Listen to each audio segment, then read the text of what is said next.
Hello friends, आज की ताज़ा खबरों में आप सभी का स्वागत है। झारखंड की तमाम छोटी बड़ी खबर इस वीडियो में देखने को मिलेगी। सबसे पहले बड़ी खबर, जल्द ही सभी का होगा टीकाकरण। एक बड़ी खबर की स्वास्थ्य मंत्री डॉक्टर हर्षवर्धन ने कोरोना टीकाकरण पर शुक्रवार को अहम बात कही है। उन्होंने कहा है कि प्राथमिकता समूह के बाद जल्द ही पूरी आबादी का टीकाकरण किया जाएगा। सरकार पहले सुनिश्चित करेगी कि टीकाकरण की प्रक्रिया से जुड़ी सारी जानकारी राष्ट्रीय स्तर पर आम लोगों तक पहुँचाया जाए। साथ ही भारत बायोटेक ने घोषणा किया है कि नाक से दिए जाने वाले संभावित कोविड-19 टीके के पहले चरण का परीक्षण फरवरी-मार्च में शुरू करेंगे। साथ ही देश के 736 जिलों में शुक्रवार को टीकाकरण के लिए पूर्व अभ्यास किया गया और इसके तहत झारखंड के सभी 2400 जिलों के 188 सामुदायिक स्वास्थ्य केंद्रों पर भी ड्राई रन किया गया, जो पूरी तरह से सफल रहा। इसी के साथ ही अगली बड़ी खबर, नियमावली बनाने से 7वीं जेपीएससी का रास्ता साफ है। एक बड़ी खबर की परीक्षा संचालन नियमावली बन जाने से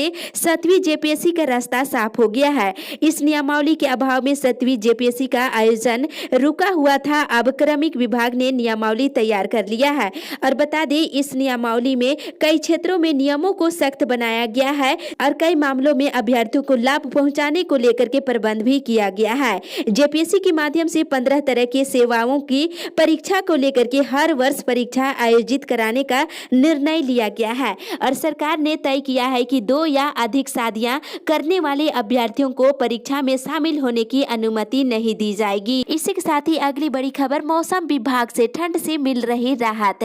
राज्य में अभी लगातार तापमान में बढ़ोतरी हो रही है। अगले 2 दिनों में 4 से 5 डिग्री सेल्सियस तापमान में बढ़ोतरी होने की संभावना है और मौसम विभाग से मिली जानकारी के अनुसार 11 जनवरी से मौसम में एक बार फिर से बदलाव देखने को मिल सकता है।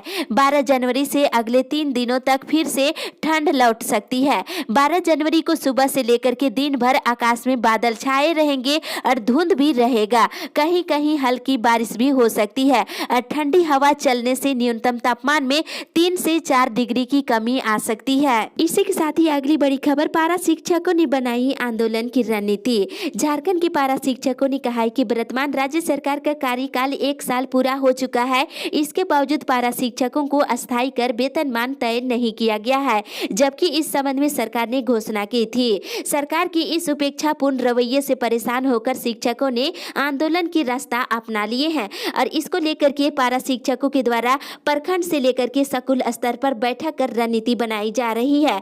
10 फरवरी को रांची स्थित मुख्यमंत्री आवास के समक्ष प्रदर्शन करेंगे और इस पर भी ध्यान नहीं दिया गया तो आंदोलन को तेज किया जाएगा। इसी के साथ ही अगली बड़ी खबर, 21 तक नियुक्ति की अधिसूचना नहीं तो 22 से करेंगे आमरण अनशन। एक बड़ी खबर की जेटेट सफल अभ्यर्थी एक बार फिर से आंदोलन करेंगे और झारखंड शिक्षक बहाली प्रक्रिया शुरू कराने को लेकर के सरकार को चेतावनी दे दिए हैं। बताते चले कि 21 जनवरी तक नियुक्ति प्रक्रिया शुरू कराने को लेकर के कोई अधिसूचना सरकार जारी नहीं करती है तो 22 जनवरी से फिर से अभ्यर्थी मोराबादी मैदान में आमरण अनशन पर बैठेंगे और साथ ही कुछ अभ्यर्थी कफन ओढ़कर आमरण अनशन करने को लेकर के तैयारी कर रहे हैं और नियुक्ति वर्ष 2012 के नियमावली के तहत काउंसलिंग के आधार पर करने की मांग कर रहे हैं। इसी के साथ ही अगली बड़ी खबर, झारखंड की अदालतों में होगी फिजिकल सुनवाई। एक राहत भरी खबर की झारखंड की अदालतों में अब फिजिकल सुनवाई होगी और फिजिकल सुनवाई पर शुक्रवार को हाईकोर्ट कोर कमेटी और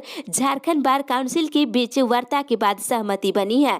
फिजिकल सुनवाई शुरू करने में 15 दिनों का समय अभी लगेगा। जिन जिलों में कोरोना संक्रमण अधिक होगा वहां फिजिकल कोर्ट की संख्या कम होगी और सब कुछ सामान्य रहने पर 2 महीने के बाद नियमित कोर्ट शुरू किया जा सकता है। इसी के साथ ही अगली बड़ी खबर, हरियाणा समेत 8 राज्यों तक पहुंचा बर्ड फ्लू। एक बड़ी खबर की एक तरफ कोरोना की मार है तो दूसरी तरफ बर्ड फ्लू को लेकर के हाहाकार मचा हुआ है। हरियाणा में शुक्रवार को बर्ड फ्लू की पुष्टि हो गई है। इसके साथ ही देश के 8 राज्यों में बर्ड फ्लू अपना पांव पसार चुका है। इसके बाद बाकी राज्यों में काफी सतर्कता बरती जा रही है और इधर झारखंड में भी बर्ड फ्लू को लेकर के हाई अलर्ट जारी किया जा चुका है। राज्य सरकार ने एहतियात के तौर पर राज्य भर से पक्षियों और मुर्गियों के सैंपल लेकर के जांच के लिए कोलकाता भेज दिया गया है और साथ ही राज्य के सभी बड़े जलाशयों में प्रवासी और स्थानीय पक्षियों की गणना इसी महीने से शुरू हो जाएगी। इसी के साथ ही अगली बड़ी खबर, प्रोन्नति को लेकर डीएसी को सौंपा ज्ञापन। झारखंड राज्य प्राथमिक शिक्षक संघ का प्रतिनिधि मंडल शिक्षकों की विभिन्न समस्याओं को लेकर सरायकेला जिला शिक्षा अधीक्षक को ज्ञापन पत्र सौंपे हैं और शिक्षकों की लंबित ग्रेड 1 और ग्रेड 3 की प्रोन्नति देने और जिन शिक्षकों की सेवा 12 वर्ष हो गई है उसे ग्रेड 2 में प्रोन्नति देने की मांग किए हैं और अनट्रेंड शिक्षकों को नियुक्ति तिथि से ग्रेड 1 मानते हुए उन्हें भी ग्रेड 2 में प्रोन्नति देने की मांग किए हैं और सेवानिवृत्त शिक्षकों को सेवानिवृत्ति तिथि को ही सारी लाभ प्रदान करने और किसी भी शिक्षकों को अनावश्यक कार्यालय में प्रतिनियोजित नहीं करने की मांग की गई है। इसी के साथ ही अगली बड़ी खबर, प्रधानमंत्री 11 जनवरी को मुख्यमंत्री हेमंत सोरेन से करेंगे बात। एक बड़ी खबर की प्रधानमंत्री 11 जनवरी को शाम के 4 बजे सभी राज्यों के मुख्यमंत्रियों से वीडियो कॉन्फ्रेंसिंग के जरिए बात करेंगे। झारखंड के मुख्यमंत्री हेमंत सोरेन भी इस अहम बैठक में शामिल होंगे और जारी सूचना के मुताबिक पीएम मोदी सभी राज्यों के मुख्यमंत्रियों के साथ कोरोना वायरस वैक्सीन कोविड-19 की अध्ययन स्थिति और टीकाकरण रोल आउट पर चर्चा करेंगे और साथ ही राज्य में कोरोना वायरस के संक्रमण के खिलाफ टीकाकरण अभियान कभी भी लॉन्चिंग हो सकती है। टीके की पहली खेप कभी भी यहां पहुंच सकती है। राज्य के पदाधिकारियों ने इसे लेकर तैयारी में जुट गए हैं। इसी के साथ ही अगली बड़ी खबर, अब की बार नहीं मारा गया झारखंडियों का हक। कम्युनिटी हेल्थ ऑफिसर की ब्रिज कोर्स प्रोग्राम के लिए पहली बार सिर्फ झारखंडियों का चयन हुआ है। इससे पहले तक झारखंडियों के लिए आरक्षित इस नौकरी में दूसरे राज्य के उम्मीदवारों का भी चयन कर दिया जाता था। आपको बता दें, खबरों की सुर्खियों में होने के बाद सरकार ने इस मामले पर हस्तक्षेप किया है। इसके बाद 31 दिसंबर 2020 को जारी रिजल्ट में पहली बार सिर्फ झारखंडियों का चयन हुआ है। हालांकि सरकार ने प्रशिक्षण अवधि में देय राशि 25,000 से घटाकर 10,000 रुपये प्रति माह कर दिया है। अब जो है झारखंड सरकार की नौकरियों में झारखंड के युवाओं को नौकरी देने पर पहल चल रही है। इसी के साथ ही अगली बड़ी खबर, डीवीसी ने दिया ऑफर, सीधे बिजली ले सकते हैं कमांड एरिया से उपभोक्ता। एक बड़ी राहत की खबर की डीवीसी ने कमांड एरिया के उपभोक्ताओं को खुले आमंत्रण किया है। जो लोग डीवीसी से सीधे उपभोक्ता बनना चाहते हैं उनका स्वागत है, वे आवेदन कर सकते हैं और डीवीसी उन्हें 24 घंटे बिजली आपूर्ति करने का आश्वासन दिया है। और साथ ही इधर गणतंत्र दिवस समारोह के दौरान 26 जनवरी को राज्य के हर जिले में सड़क सुरक्षा और जीवन रक्षा थीम पर हर जिले में झांकी निकाली जाएगी और झांकी के माध्यम से लोगों को यातायात नियमों पर ध्यान देकर खुद के बचाव के लिए जागरूक किया जाएगा। और साथ ही हर महीने 15 स्कूलों का निरीक्षण किया जाएगा। विद्यालय बंद होने की अवधि में बच्चों को दिए जा रहे खाद्य सुरक्षा भत्ता के वितरण का सत्यापन किया जाएगा। इस संबंध में रांची के उपायुक्त ने पत्र जारी कर दिया है। इसी के साथ ही अगली बड़ी खबर, किसान संगठनों और सरकार के बीच 8वें दौर की बैठक खत्म, नहीं बनी बात। एक बड़ी खबर की किसान संगठन और केंद्र सरकार के बीच 8वें दौर की वार्ता खत्म हो गई है। किसानों और सरकार के बीच कल हुई बैठक बेनतीजा रही और बैठक के बाद कृषि मंत्री ने जानकारी देते हुए बताया है कि किसान नेताओं के साथ बातचीत में कोई हल नहीं निकल पाया है और 15 जनवरी को दोपहर के 12 बजे फिर बैठक बुलाई गई है। उन्होंने कहा है कि सरकार ने किसानों से विकल्प मांगा था लेकिन किसान नेता विकल्प नहीं दे पाए हैं। दूसरी तरफ किसान नेताओं ने कृषि कानून को वापस लेने की मांग कर रहे हैं। इसी के साथ ही अगली बड़ी खबर, 21,000 घरों को मिलेगा नल का कनेक्शन। पश्चिमी सिंहभूम स्टैंड पोस्ट आधारित पेयजल योजनाओं को टैंप वाटर बेस्ड पेयजल योजनाओं के रूप में तब्दील कर दिया जाएगा। पश्चिमी सिंहभूम के लिए 2,84,000 घरों को चिन्हित किया गया है। इस वर्ष 21,000 लोगों को नल का कनेक्शन देने की योजना बनाई गई है और करीब 2,50,000 घरों में कनेक्शन आने वाले 3 साल में उपलब्ध किया जाएगा। ये जानकारी उपायुक्त अरवा राजकमल ने दिए हैं। इसी के साथ ही अगली बड़ी खबर, वेतन भुगतान को लेकर सीएम को लिखा पत्र। झारखंड प्रदेश प्रोफेशनल कांग्रेस कमेटी के अध्यक्ष आदित्य विक्रम जायसवाल ने मुख्यमंत्री हेमंत सोरेन को पत्र लिख करके संविदा के आधार पर नियुक्त ई मैनेजर्स की सेवा विस्तार और लंबित वेतन भुगतान कराने की मांग की है और साथ ही संविदा के आधार पर नियुक्त ई मैनेजर्स के द्वारा सेवा विस्तार और लंबित वेतन का भुगतान के साथ जिला और प्रखंड स्तर के कोर आईटी में समायोजन पर विचार करने की मांग की है। इसी के साथ ही अगली बड़ी खबर, स्वयं सेवकों ने दी प्रदर्शन करने की चेतावनी। राज्य स्तरीय पंचायत सचिवालय स्वयं सेवक संघ के प्रतिनिधि मंडल ने श्रम नियोजन मंत्री सत्यानंद भोक्ता से मुलाकात कर स्वयं सेवकों की सेवा अस्थायी करने की मांग किए हैं और उनको उचित मानदेय देने की मांग भी किए और कहा है कि 17 जनवरी तक मांगे पूरी नहीं होने की स्थिति में 27 जनवरी से अनिश्चितकालीन प्रदर्शन किया जाएगा। राज्य भर के 18,000 से अधिक स्वयं सेवक मोराबादी मैदान में अपने पूरे परिवार के साथ अनिश्चितकालीन धरना प्रदर्शन करेंगे। इसी के साथ ही अगली बड़ी खबर, लिखित आश्वासन तक जारी रहेगा संघ का आंदोलन। 14वें वित्त आयोग पंचायती राज कर्मियों का आंदोलन और हड़ताल जारी है। मिली जानकारी के अनुसार आपको बता दें, इधर पंचायती राज विभाग से वार्ता हुई है, जिसमें निदेशक ने जानकारी दिया है कि नई बहाली की जाएगी। इसमें सभी को वरीयता दी जाएगी, लेकिन संघ ने निर्णय लिया है कि बिना लिखित आश्वासन और पत्र के हम आंदोलन को समाप्त नहीं करेंगे। लगातार आंदोलन जारी रहेगा। इसी के साथ ही अगली बड़ी खबर, अनुसूचित जाति के छात्रों को भी मिले विदेश में पढ़ाई की योजना का लाभ।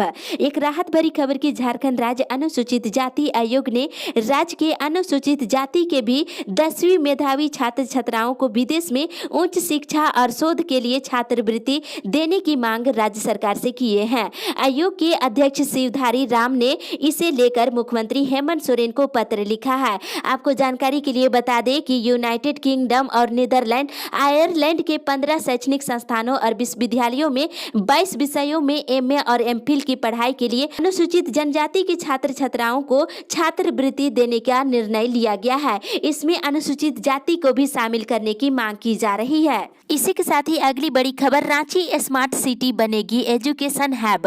मुंबई के निवेशकों को किया गया आमंत्रित। राजधानी रांची में निर्माणाधीन स्मार्ट सिटी में कई विश्व स्तरीय शिक्षण संस्थान बनाए जाएंगे। इसकी पहचान एजुकेशन हब के तौर पर होगी। ये बातें शुक्रवार को मुंबई में आयोजित स्वर्णरेखा समिट में बोलते हुए रांची स्मार्ट सिटी कारपोरेशन के सीईओ अमित कुमार ने कही है और मुंबई के निवेशकों को आमंत्रित किया गया है। साथ ही इधर चलो रांची को रमणीय बनाए अभियान शुरू कर कई इलाकों से कचरे के ढेर को हटाया गया।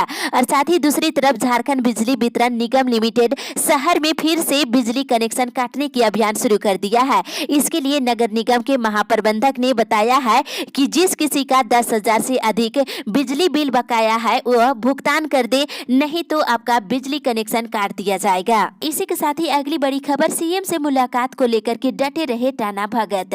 मुख्यमंत्री हेमंत सोरेन से मुलाकात कर अपनी मांगों पर बात करने को लेकर टाना भगत अड़ गए हैं। राजभवन के सामने सड़क पर डेरा डाल रखा है और सर्द रात में भी डटे रहे। और शुक्रवार की दोपहर राजधानी पहुंचे आंदोलनकारियों को प्रशासन ने आश्वासन दिया कि 15 सदस्यीय प्रतिनिधि मंडल की वार्ता मुख्यमंत्री से करा देंगे, लेकिन उनकी भेंट नहीं हुई। आंदोलनकारियों का एक समूह मुख्यमंत्री के आपात सचिव से मिला, लेकिन समस्या का कोई समाधान नहीं निकलने पर टाना भगतों ने आंदोलन अनिश्चितकालीन के लिए जारी रखने की घोषणा कर दी है। इसी के साथ ही अगली बड़ी खबर, बीएड में नामांकन की पहली मेधा सूची कल होगी जारी। झारखंड संयुक्त प्रवेश प्रतियोगिता परीक्षा परिषद राज्य के बीएड कॉलेजों में नामांकन की पहली मेधा सूची 10 जनवरी को जारी करेगा और पहली मेधा सूची कॉलेजवार आवंटित सीटों के अनुसार दी जाएगी।